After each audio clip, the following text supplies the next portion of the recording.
yang dimaksud dengan mahar? Saya akan membahas tentang mahar dari ketiga negara ini. Sebelum video ini berlanjut, yuk saling support yuk.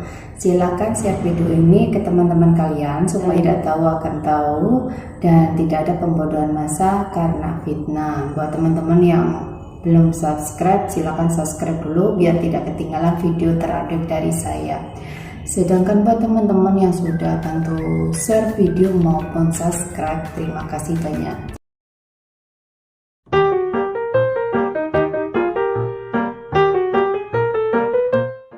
Mas Steve, saya akan bahas tentang mahar dari negara India, Bangladesh, dan Pakistan.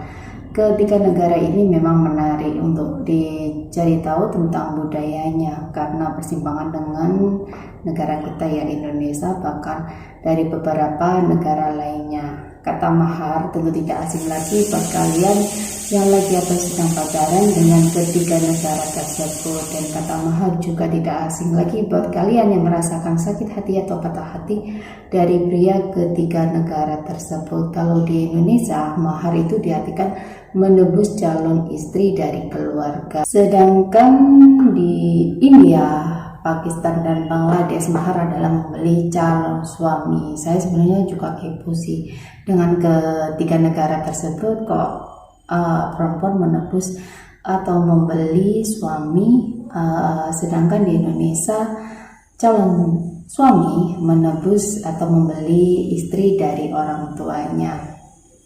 Biar rasa penasaranku tidak berlanjut, maka saya coba bertanya-tanya ke orang India. Dari hasil berbagai macam orang yang saya tanya, ternyata pernikahan di India adalah suatu bisnis keluarga. Kenapa saya bilang bisnis keluarga? Karena yang kaya akan menikah dengan kaya, yang miskin akan menikah dengan yang miskin. Saya akan memberi contoh, misalnya saya akan menikahkan putri saya dengan seorang laki-laki, sebut saja dari keluarganya Pak Tono. Pak Tono itu punya anak yang namanya Rudi. Karena saya kaya, saya akan kasih mahar uang sebesar 2 lakhs.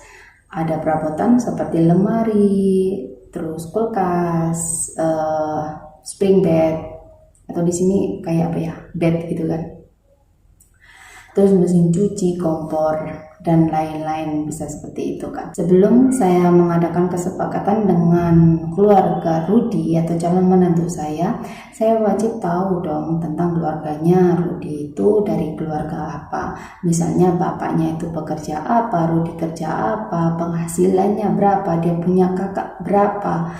Kalaupun di rumah Rudi ada 2 laki-laki, saya lebih baik mundur. Karena apa? Karena saya tidak mau ada 2 menantu perempuan di rumah tersebut, karena di sana itu calon suami harus membawa calon istri ke rumah dan tinggal di rumah orang tuanya.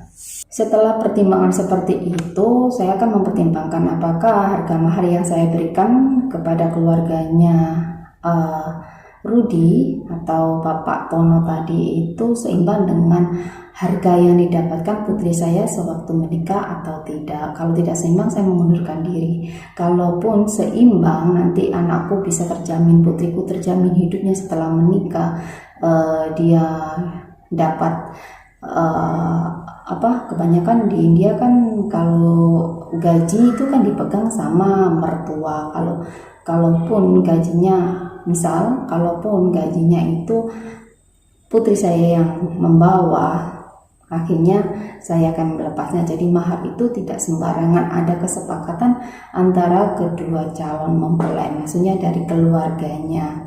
Kalau dari sisi luar sudah memenuhi syarat, maka saya akan menunjukkan foto anak saya ke keluarga Tono. Bahkan Tono disuruh lihat calon istri. Kalau dari sisi luar sudah memenuhi syarat, maka saya menunjukkan foto anak saya ke keluarganya Rudi.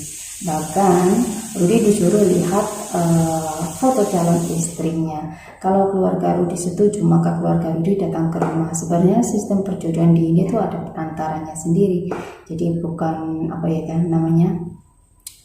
jadi ada kayak sistemnya itu, ada kayak apa kalau di Indonesia katanya makelar gitu ya. Ada sebagian sih calon dari mempelai yang tidak tahu wajah calon suaminya. Mereka lebih mempercayakan kepada orang tua masing-masing. Jadi semua itu tergantung privasi. Ada yang dipertemukan sebelum dijodohkan atau ditunangkan. Ada yang tidak bertemu atau melihat wajahnya sama sekali.